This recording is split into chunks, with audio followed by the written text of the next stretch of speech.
ಅನುದಿನ ಅನುಕ್ಷಣ ಮನೆಯಲ್ಲೂ ಕಲಿಯೋಣ, ಕಲಿಕೆಯ ಹೊಸ ಹಾದಿಯಲಿ ಜೊತೆಗೂಡಿ ಹೆಜ್ಜೆಯ ಹಾಕೋಣ, ಸಂತಸದಿ ಕಲಿಯೋಣ ನಮ್ಮ ಹೆಮ್ಮೆಯ ಈ ಕ್ಲಾಸಿನಲ್ಲಿ.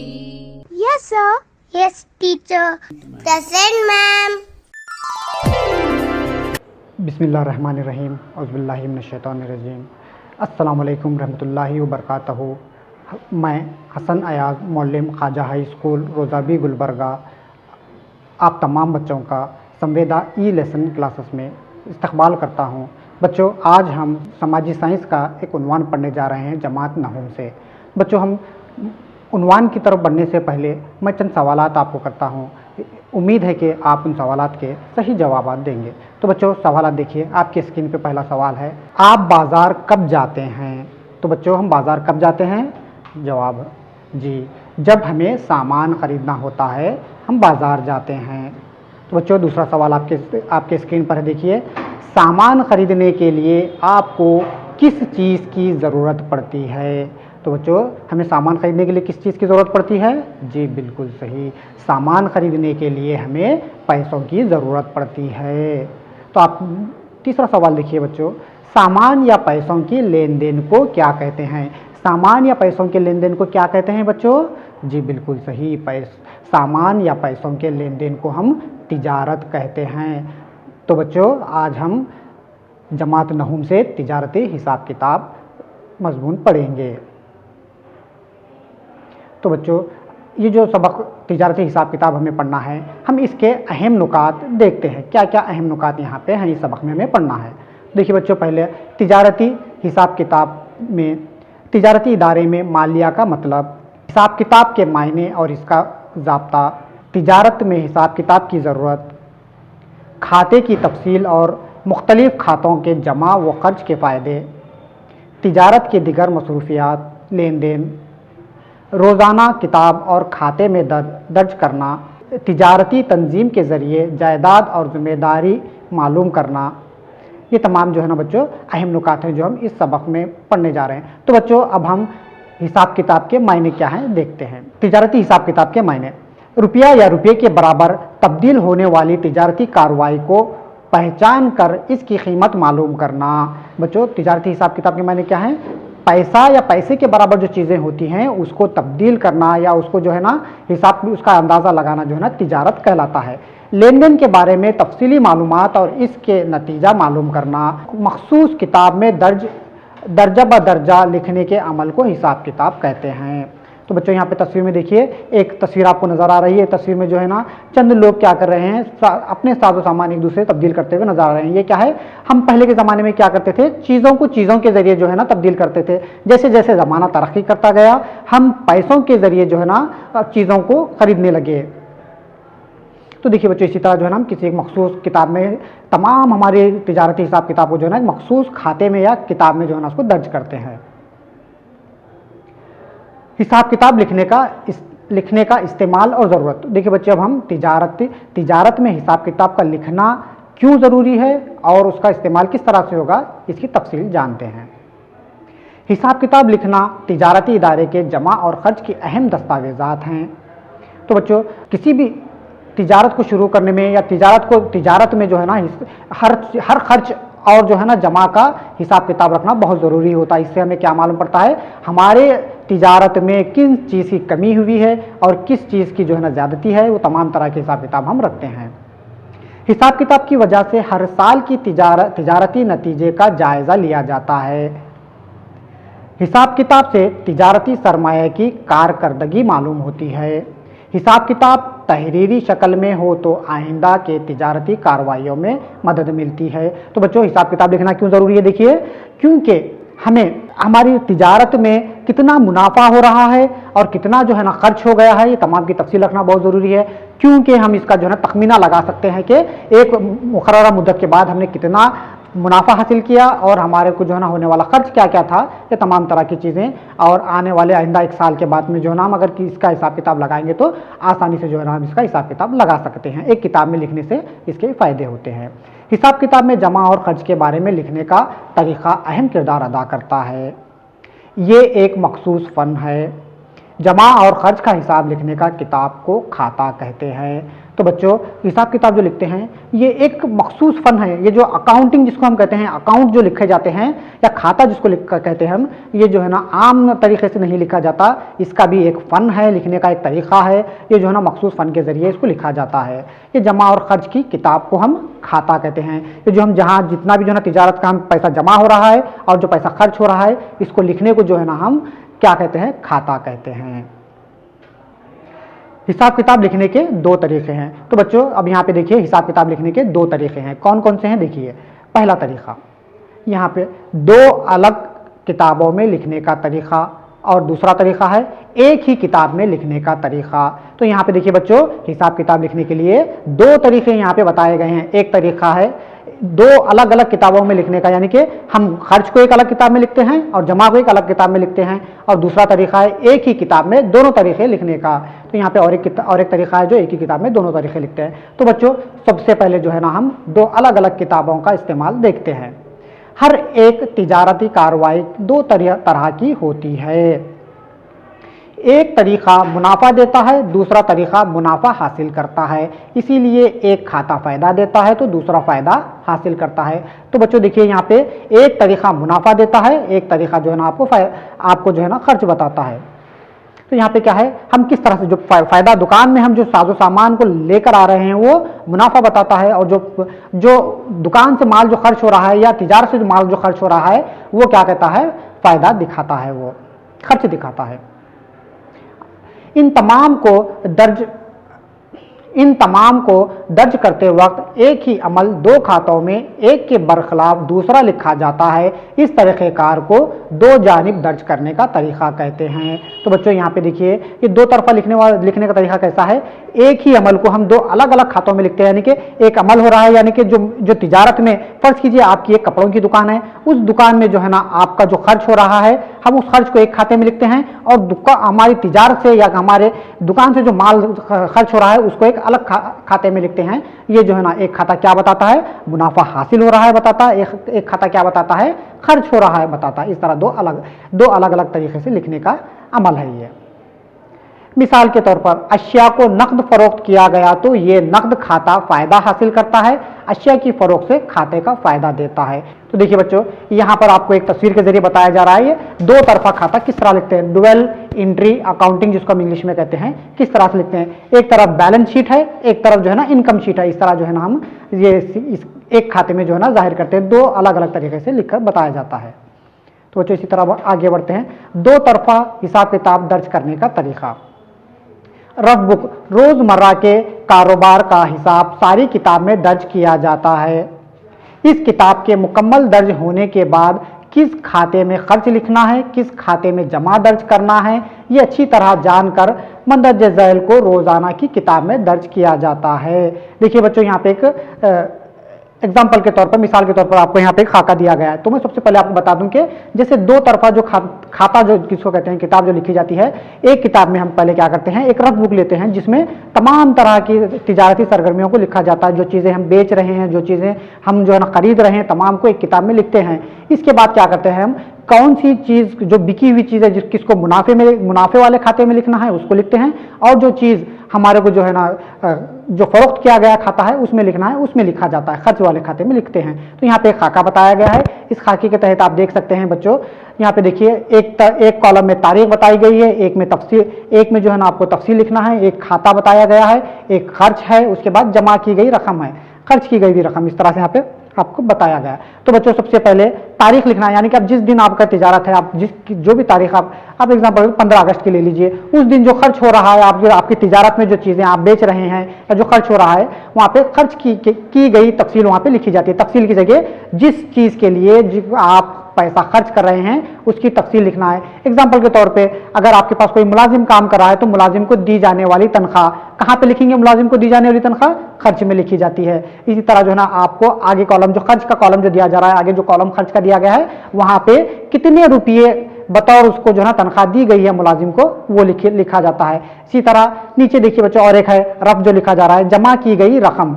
ये जमा की गई रकम की तफसील क्या है बच्चों? यहाँ पे किस तरह से जो है ना आप पैसा जमा किए। अब फर्ज कीजिए कहीं से जो है ना आपका जो है ना पैसा आना था उधार, वो पैसा वापस आपकी तिजारत में आ गया, तो जो कहाँ से हासिल हुआ पैसा वो लिखकर जो है ना आप आगे लिखा जाता है कितने रुपये आपके तिजारत में जमा किए गए। इसको बाद में हम क्या करते हैं बच्चों, तमाम जो एक ही यहाँ पे देखिए तमाम जो है ना एक में ही लिख रहे हैं, खर्च भी एक में लिखा गया है, जमा भी जो है ना एक ही में लिखा गया है। इसको आगे चलकर जो है ना हम इसको अलग अलग करते हैं, खर्च को खर्च वाले खाते में, जमा को जमा वाले खाते में लिखते हैं। डबल एंट्री सिस्टम क्या होता है और सिंगल एंट्री सिस्टम क्या होता है, अगर हम समझें इस चीज को, तो डबल एंट्री वो चीज होती है या फिर वो ट्रांजेक्शन होते हैं जिनके दोनों पहलू हमें पता हो, मतलब क्या चीज आई और क्या चीज गई, ये दोनों चीज हमें पता हो, उसे हम क्या बोलते हैं? Double entry. लेकिन उसी तरफ सिंगल एंट्री क्या होता है कि ऐसी कोई ट्रांजेक्शन जिसका सिर्फ एक ही पहलू हमें पता हो, या तो हमें ये पता हो कि गया क्या, या तो हमें ये पता हो कि आया क्या। तो अगर हमें ये पता है, ये नहीं पता, या फिर ये पता है और ये नहीं पता, तो ऐसी कंडीशन को बोला जाता है सिंगल एंट्री। अब आप बोलेंगे सर समझ में तो कुछ आया नहीं कि क्या बोला आपने। देखिए एक एग्जांपल के थ्रू मैं आपको समझाने की कोशिश करता हूँ। मान के चलिए मैंने एक कंप्यूटर खरीदा है ना, फॉर एग्जांपल ले लेते हैं कि मैंने एक कंप्यूटर खरीदा। अब ये कंप्यूटर मैंने खरीदा होगा, मान के चलते हैं सचिन से। अब सचिन को मैंने क्या करा, इस कंप्यूटर के बदले में सचिन ने मुझे क्या दिया? सचिन ने मुझे दिया कंप्यूटर, और मैंने इस कंप्यूटर के बदले में उसे क्या दिया? फॉर एग्जाम्पल ले लेते हैं कैश दे दिया होगा, फॉर 25,000 रुपीज कैश दिया होगा, मान के चलते हैं। तो यहाँ पर मुझे दोनों चीज पता है कि यहाँ पर आया क्या मेरे पास और गया क्या। तो इस ट्रांजेक्शन की मैं पूरी एंट्री कर सकता हूँ क्या? हाँ, अच्छे से कर सकता हूँ, पूरी तरीके से एंट्री कर सकता हूँ। क्यों? क्योंकि भाई यहाँ पर मुझे दोनों पहलू पता है कि यहाँ पर मेरे पास आ क्या रहा है, मेरे पास आ रहा है कंप्यूटर, और मेरे पास जा क्या रहा है, मेरे पास जा रहा है कैश। तो इस ट्रांजेक्शन के दोनों पहलू मुझे पता है। तो इसकी जब हम एंट्री करेंगे तो किस कंसेप्ट से करेंगे? डबल एंट्री कंसेप्ट से। ये डबल एंट्री कंसेप्ट कुछ अलग से नहीं है जो अभी तक हम लोग एंट्री करते हुए आ रहे हैं कि एसेट बढ़ता है तो डेबिट, एसेट घटता है तो क्रेडिट, ये जो हम करते आ रहे हैं बस उसी कंसेप्ट को हम डबल एंट्री बोलते हैं। उसी और अगर हम सिंगल एंट्री की तरफ देखें तो इसी एग्जांपल को अगर सिंगल एंट्री के थ्रू समझाने की मैं कोशिश करूं तो कुछ इस तरीके से होगा कि कंप्यूटर, वही मैंने सचिन से एक कंप्यूटर लिया, ठीक है। तो भाई अब सचिन से मैंने एक कंप्यूटर ले तो लिया, अब ये तो मुझे पता है कि आया क्या, कि कंप्यूटर आया, बट हो सकता है कि यार कि मैंने बहुत पहले लिया था और इसका मैंने कहीं कुछ हिसाब किताब लिखा नहीं था, और अब सचिन से मान के चलो मेरी बात होती नहीं है, कोई कनेक्शन है नहीं। अब बहुत पहले का ट्रांजैक्शन था, मुझे इसका रिकॉर्ड करना है, मान के चलिए उस समय मैंने रिकॉर्ड नहीं करा था, ठीक है। अब उस समय का कोई भी डाटा मेरे पास अवेलेबल नहीं है, बस सामने मेरे पास एक कंप्यूटर रखा हुआ है कि हाँ ये कंप्यूटर है, और इतना मुझे याद है कि हाँ सचिन नाम के एक व्यक्ति से मैंने कंप्यूटर लिया था। अब इसकी मुझे एंट्री करनी है, लेकिन मुझे ये याद नहीं आ रहा कि यार इसके बदले मैंने दिया क्या था, क्योंकि मान के चलिए मुझे इतना ध्यान है कि कैश तो नहीं दिया था मैंने इसके बदले, ऐसा मुझे याद है। तो इसके बदले वो क्या क्या दे सकता हूँ मैं से, तो हो सकता है इसके बदले मैंने उसे कुछ दूसरा सिस्टम, अपना दूसरा कुछ सामान दे दिया हो। मान के चलिए मेरे पास इसके बदले कोई मोबाइल रखा हो तो वो मोबाइल दे दिया होगा मैंने, ठीक है। बाटा सिस्टम होता है ना, हो सकता है वैसा कुछ कर लिया हो मैंने, या हो सकता है कि मैंने इसके बदले उसे सर्विसेज दे दी हो। सर्विसेज मतलब कि कोचिंग क्लास दे दी हो, मैंने उसे कोचिंग पढ़ा दी हो इसके बदले, है ना। तो भाई फीस के बदले हो सकता है उसने मुझे कंप्यूटर दिया हो। अब कहीं ना कहीं मुझे ऐसा कुछ याद आ रहा है कि यार पैसे तो मैंने लिए नहीं थे, इसके बदले कुछ और उसको मैंने दिया था। तो यार ऐसा मुझे ध्यान आ नहीं रहा है, तो मैं क्या करूं इसका। तो इस कंडीशन में मैं क्या करूंगा, भाई एंट्री तो करना पड़ेगी कहीं ना कहीं, भाई कंप्यूटर की एंट्री को छोड़ तो मैं सकता नहीं हूँ। तो इस समय मैं जो एंट्री करूंगा वो किस कंसेप्ट पे करूंगा, सिंगल एंट्री के कंसेप्ट पे। इसमें मैं क्या करूंगा, अकेला कंप्यूटर के बारे में लिख लूंगा कि हाँ भाई कंप्यूटर मेरे पास आया, कितने का आया, तो एक अंदाजन लिख दूंगा कि 25,000 के लगभग इसकी कीमत है। और कीमत कैसे मैं तय करूंगा, कीमत अगर मुझे आज इसका मार्केट प्राइस देख लूंगा मैं कि यार फिलहाल इसको अगर मैं बेचने जाऊंगा तो इसकी मार्केट प्राइस क्या होगी। मान के लिए आज अगर मैं इसे बेचने जाता हूँ तो 25,000 में बिक जाएगा, ये मान के चलते हैं, तो मैं इसकी कीमत 25,000 लिख लूंगा, उस हिसाब से मैं इसे बुक कर लूंगा। तो यहाँ पर लेकिन मैं दूसरा पहलू बुक नहीं कर पाऊंगा। जैसे अपन एंट्री करते थे ना कि यहाँ पे मैंने एंट्री करी थी computer account debit to such cash account, तो यहाँ पर ये तो एंट्री कर ली मैंने क्योंकि इसके दोनों पहलू पता थे, बट यहाँ वो काम मैं नहीं कर सकता। क्यों? क्योंकि ये सिंगल एंट्री है, यहाँ पर सिंगल एंट्री के सिस्टम से चल रहा है और यहाँ मुझे दूसरा पहलू पता नहीं है, तो यहाँ वो चीज तो मैं कर नहीं पाऊंगा। तो बस इसी चीज को बोला जाता है डबल एंट्री, जिसमें दोनों पहलू मुझे पता हो, और सिंगल एंट्री जिसमें एक ही पहलू मुझे पता हो। तो आई होप आपको ये चीज समझ में आ गई होगी। तो आगे बढ़ते हैं। रोजमर्रा के कारोबार का हिसाब तफसील रोजाना किताब में दर्ज करने से रोजाना की किताब हमें समझ आती है। रोजाना दर्ज किए गए हिसाब को इससे जुड़े हुए किताब में दर्ज किया जाता है। एक मुद्दत के बाद जरूरत पड़ने पर खाते की जमा पूंजी मालूम होती है। जमा पूंजी मायने दोनों जानिब खाता बराबर हो, इसको जायज़ पट्टी भी कहते हैं। जायज़ा फहरिस्त की तैयारी के बाद आखिरी हिसाब किताब तैयार किया जाता है। यानी कि बच्चों तमाम जो हम रफ बुक जो लिख रहे हैं इसका खर्च और इसका जो है ना जमा रकम को जब हम जोड़ेंगे तो जो है ना हमारे हासिल एक आता है। देखिए बच्चों आखिरी हिसाब किताब के 3 हिस्से होते हैं। तो यहाँ पे देखिए बच्चों आखिरी हिसाब किताब के 3 हिस्से कौन कौन से हिसाब किताब करने के। तो पहला है तिजारती खाता, दूसरा है फायदा और नुकसान खाता, तीसरा है आम तौर पर दोनों हिसाब एक साथ लिखा हुआ खाता। तो ये बच्चों 3 तरह से, ये जो यहाँ पे 3 तरह आपको बताए जा रहे हैं, 3 हिस्से अलग अलग जो है ना यहाँ पे हम तिजारती खाते या तिजारती हिसाब किताब लिखते हैं। मिसाल के तौर पर डैश के जरिए डैश मुद्दत के आखिर में तिजारत और फायदा नुकसान खाता, यानी कि कहाँ से हम पैसा हासिल कर रहे हैं, किस जरिए से हमारे पैसा आया और कितनी मुद्दत के लिए जो रहा और कब खर्च हुआ, ये तमाम जो है तफसीलात दर्ज की जाती है। बच्चों हम आगे बढ़ते हैं। आप देखिए जायदाद और जिम्मेदारी की फहरिस्त, list of property and responsibilities. इस खाते में तिजारत के तमाम जायदाद और जिम्मेदारियों की फहरिस्त तैयार की जाती है। तमाम दर्ज किए गए हिसाब किताब को अकाउंट साइकिल कहा जाता है। यानी कि बच्चों यहाँ पे जो हम जो फहरिस्त बना रहे हैं, इस फहरिस्त में रिस्पॉन्सिबिलिटीज यानी कि तिजारत की कौन कौन सी जिम्मेदारियां हैं और जो है ना उसकी प्रॉपर्टीज यानी कि उसकी जायदाद क्या क्या है, तमाम को जो है ना दर्ज किया जाता है। खाते की तकसीम देखिए बच्चों, इस खाते की तकसीम किस तरह से। तिजारती इदारों के लेन देन के लिए 3 किस्म के खाते लिखे जाते हैं। यहाँ पे तिजारत के लेन देन के लिए बच्चे 3 किस्म के खाते लिखे जा रहे हैं। पहला खाता है शख्सी खाता, दूसरा खाता है जायदाद का खाता, तीसरा खाता बराए नाम खाता। तो बच्चों ये 3 तरह के यहाँ पे खाते जो है ना हम इस्तेमाल करते हैं तिजारत की लेन देन के लिए। तो बच्चों अब यहाँ पे एक एक खाते की तफसील से जानेंगे। तो बच्चों पहला खाता है शख्सी खाता। कंपनी या शख्स के साथ लेन देन का हिसाब रखने को शख्सी खाता कहते हैं। यानी कि बच्चों आप अगर तिजारत कर रहे हैं या आप तिजारत को देखते हैं तो वो तिजारत क्या होती है, वहाँ पे हर एक शख्स के साथ जो तिजारत की जा रही है उसको जो है ना हम अलग जो है ना तफसील से उसकी दर्ज करते हैं। उसके पास हम कितना पैसा लिए हैं, उसको कौन सा माल देना है, उसके साथ किस तरह के हमारे रवाबित हैं, उसके साथ हम कौन कौन सी शराइत रखे हैं, वो तमाम जो है ना एक खाते में लिखी जाती हैं, एक अकाउंट में या एक बुक में उसको लिखते हैं। ये शख्सी खाता कहलाता है। उसके बाद दूसरा जायदाद का खाता। कंपनी के इख्तियार में रहने वाले हर एक जायज़ या अशिया से जुड़े हुए तिजारत को लिख कर रखने वाले खाते को जायदाद खाता कहते हैं। यानी कि बच्चों जो हम तिजारत कर रहे हैं उससे जुड़ी हुई जो भी चीज़ें हैं, तमाम चीज़ों को जो है ना एक खाते में लिख कर रखते हैं।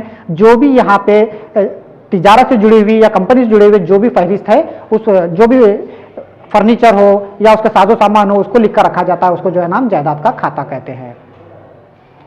इसके बाद आगे बढ़ते हैं बच्चों बराए नाम खाता। बच्चों ये बराए नाम खाता क्या है, देखिए कंपनी की आमदनी या फायदे के लिए नुकसान के लिए अलग अलग खाता रखना ज़रूरी है। इस तमाम को बराए नाम खाता या फायदा और नुकसान का खाता कहते हैं। यहाँ पे देखिए बच्चों कंपनी में जो आमदनी हो रही है उसके लिए एक अलग खाता बनाते हैं और जो नुकसान कंपनी झेल रही है उसके लिए हम जो है ना अलग खाता बनाते हैं। इसी को जो है ना बराए नाम खाता कहते हैं या फायदा या नुकसान का खाता भी हम इसको कहते हैं। देखिए बच्चों मिसाल के तौर पर यहाँ देखिए बराए नाम खाते में कौन कौन सी चीज़ें हम शामिल करते हैं। तनख्वाह की अदायगी, बैंक के जरिए सूद का जमा होना, मजदूरी की अदायगी, टैक्स की अदायगी, किराए की अदायगी, हासिल करदा किराया, कंपनी की अदायगी या हासिल करदा कंपनी, इंश्योरेंस का खर्च, नकलो हमल, ट्रांसपोर्टेशन वगैरह। तो बच्चों ये तमाम चीज़ें जो है ना हम बराए नाम खाते में रखते हैं। देखिए बच्चों मिसाल के तौर पर जो बताया गया है यहाँ पे तनख्वाह की अदायगी, यानी कि आपके पास या कंपनी में जो मुलाजिमत करते हैं उनकी तनख्वाह अदा करते हैं, तो इसको जो है ना हम कहीं में लिखते हैं, खर्च वाले खाते में लिखते हैं। बैंक के जरिए सूद का जमा होना, ये बैंक के जरिए जो हमारा जो तिजारत का जो एक अकाउंट बनाया जाता है बैंकों में, उसमें जो है ना जो पैसा रखा जाता है, पैसे के ऊपर बैंक हमको क्या करती है, सूद देती है। वो सूद के लिए भी जो है ना हम बाज़ाब्ता वो मुनाफे में शामिल होता है, इसलिए जो है ना उसको मुनाफे वाले खाते में लिखते हैं। मजदूरी की अदायगी, यानी कि जो हमारे पास जो मुलाजिम काम कर रहे हैं या उनसे हटकर जो मुलाजिम वक्तिया तौर पर हमारे पास आते हैं, उनका जो रोज़ाना जो पैसा दिया जाता है, रोज़ाना मेहनत जो उनको दी जाती है, उसको मजदूरी की अदायगी कहते हैं। उसको खर्च वाले खाते में लिखा जाता है। इसके बाद टैक्स की अदायगी, यानी कि जो हम जो टैक्स जो तिजारत चलाते हैं इसके ऊपर जो है ना हमको सालाना टैक्स अदा करना पड़ता है हुकूमत को, उसका भी जो है तफसील हमको रखना होता है। किराए की अदायगी, अब फर्ज कीजिए जो कंपनी हम चला रहे हैं वो कहीं पे किराए की जगह पे चलाई जा रही है, तो उसको किराए की अदायगी को जो है ना हम खर्च में जमा करते हैं। इसके बाद हासिल करदा किराया, यानी कि अगर कंपनी की जो प्रॉपर्टी है या जायदाद है वो अगर खुद की है, उसको जो है ना कहीं किराए पे दिए हुए हैं, तो उससे जो किराया हासिल हो रहा है उसको भी जो है ना हम नफ़ा यानी कि आमदनी वाले खाते में लिखते हैं। कंपनी की अदायगी या हासिल करदा किराया, तो किराया हासिल हो रहा है या किराया अदा कर रहे हैं उसको जो है ना अलग अलग लिखते हैं। इंश्योरेंस का खर्च, यानी कि जो हम तिजारत कर रहे हैं वो तिजारत के ऊपर इंश्योरेंस बनाना बहुत ज़रूरी होता है बच्चों, ताकि खुदा ना खास्ता आगे चलकर आपको अगर कोई नुकसान हो गया तो जो है ना वो नुकसान की भरपाई हम इंश्योरेंस के जरिए करते हैं। इसीलिए जो है ना जो इंश्योरेंस के ऊपर हमको माहाना, सालाना या 6 माह में एक बार जो है ना हम वो बाज़ाब्ता जो है ना उसका प्रीमियम भरकर इंश्योरेंस का जो है ना खर्च होता है वो खर्च को जो है ना खर्च वाले खाते में लिखते हैं। नकलो हमल, ट्रांसपोर्टेशन वगैरह, यानी कि जो कंपनी में जो काम हो रहा है या जो साजो सामान हमको लेकर आना है और कंपनी से जो साजो सामान तैयार होता है उसको मार्केट तक पहुंचाने के लिए ट्रांसपोर्टेशन पे खर्च आता है, ये भी जो है ना खर्च वाले खाते में हम इसको लिखेंगे। चलो बच्चों हम आगे बढ़ते हैं। अब यहाँ मुख्तलिफ खातों के जमा और खर्च होने के कवानीन को जानते हैं। पहला देखिए इनफरादी देखभाल का खाता, दूसरा है फायदा देने वाला हिसाब में जमा, यानी कि debit the receive and giver the credit, यानी कि जो फायदा हासिल हो रहा है इसको हिसाब में जमा करते हैं। चलो बच्चों अब हम नेक्स्ट पॉइंट की तरफ बढ़ते हैं। जायदाद वाला खाता, जायदाद के अंदर आने की सूरत में 2 खाते खर्च कहलाते हैं। जायदाद से बाहर जाने की सूरत में वो खाते में जमा होता है। Debit with come is credit what goes out. चलो बच्चों आगे बढ़ते हैं। खातों की तखमीना मालूम करना, खातों का तखमीना यानी कि हिसाब किताब मालूम करना, उसका जायज़ा लेना। देखिए किसी भी कारोबारी इदारे का एक वक्त के बाद या ज़रूरत पेश आने पर रुपया पैसे की माली सूरत हाल मालूम करने के लिए खातों का तखमीना करना ज़रूरी होता है। यानी कि एक मुकर्ररा मुद्दत के बाद यानी कि 1 साल के बाद या 6 महीनों के बाद जब आपको खातों के ताल्लुक से मालूम करना है तो वहाँ पर आपको हिसाब किताब पूरा जो मिलता है उसको जो है ना हम खातों का तखमीना कहते हैं। खातों के तखमीने के लिए इस तरीक़े को अपनाया जाता है। तो बच्चों खातों के तखमीने के लिए देखिए कौन सा तरीक़ा अपनाया जाता है। देखिए बच्चों खाते के दोनों जानिब की जमा रकम को महफूज रखा जाता है। हर खाते की ज़्यादा रकम को एक ही सतर में दोनों तरफ की रकम के नीचे दर्ज किया जाता है, यानी कि जो जायद रकम होती है उसको दोनों सतर के बीच में ही जो हम जाहिर करते हैं। रकम ज़्यादा रखने वाले पहलू और कम रकम के दरमियान फ़र्क मालूम किया जाता है।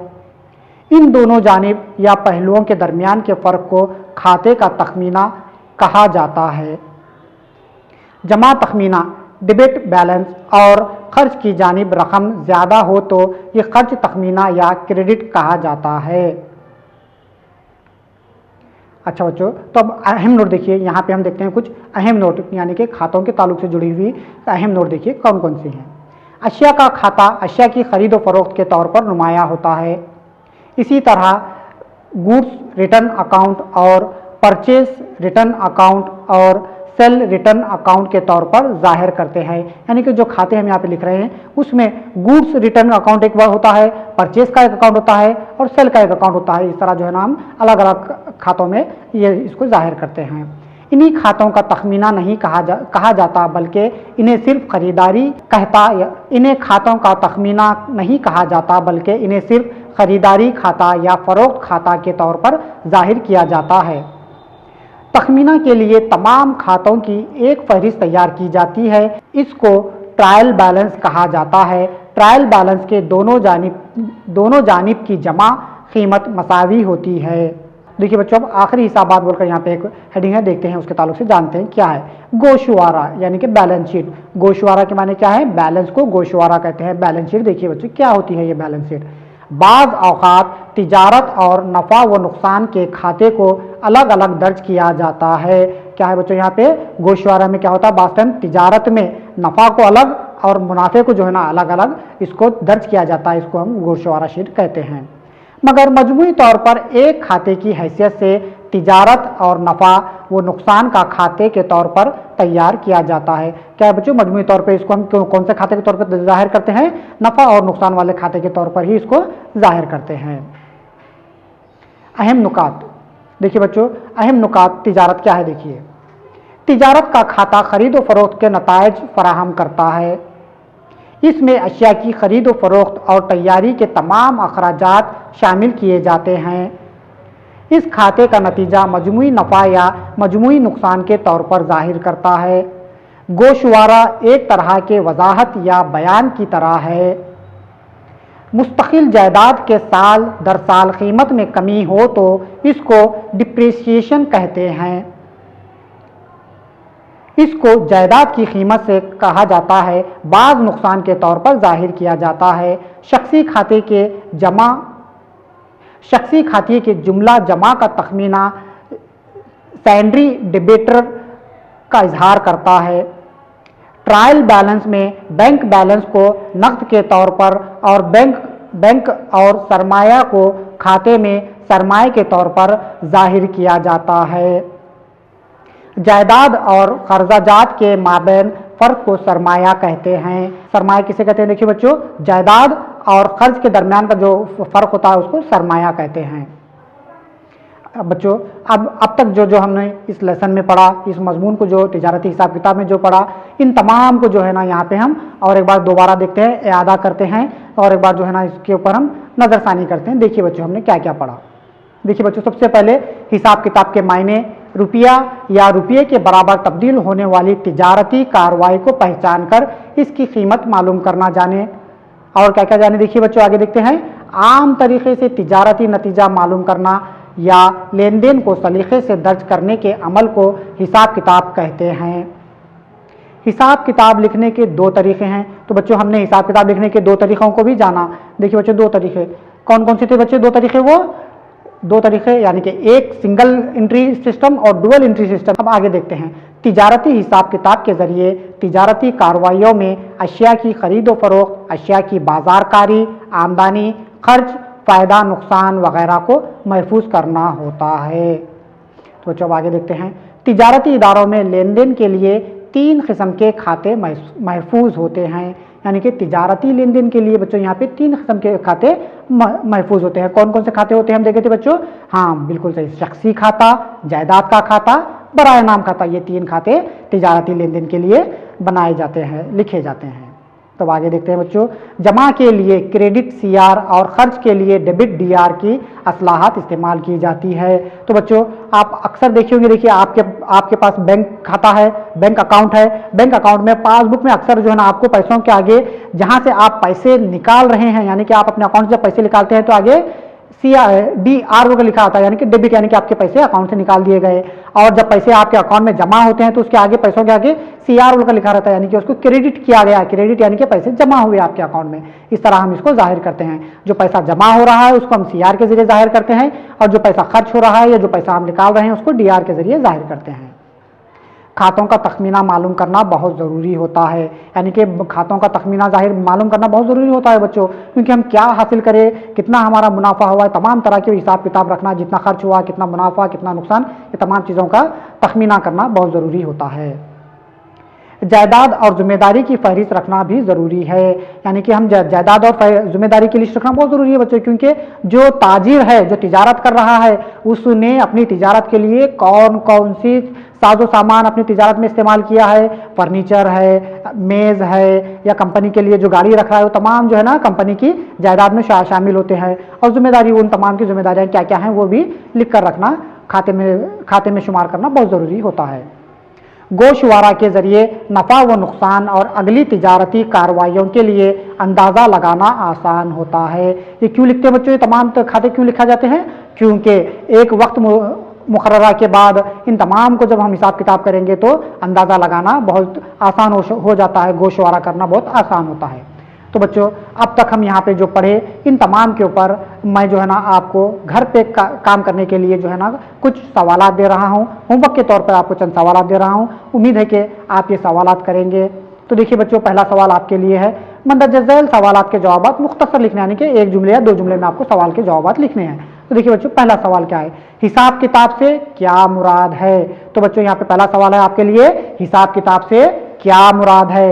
ये हिसाब किताब क्या होता है, इसके मायने क्या हैं, आपको लिखने हैं। बच्चों, ये दूसरा सवाल देखिए क्या है? हिसाब किताब लिखने के तरीके कौन कौन से हैं। तो बच्चों दूसरा सवाल क्या है, हिसाब किताब लिखने के तरीके कौन कौन से हैं, ये आपको लिखना है। तीसरा सवाल, गोशवारा मालूम करना क्यों ज़रूरी है। तो बच्चों यहाँ तीसरा सवाल आपके लिए है, गोशवारा मालूम करना क्यों ज़रूरी है।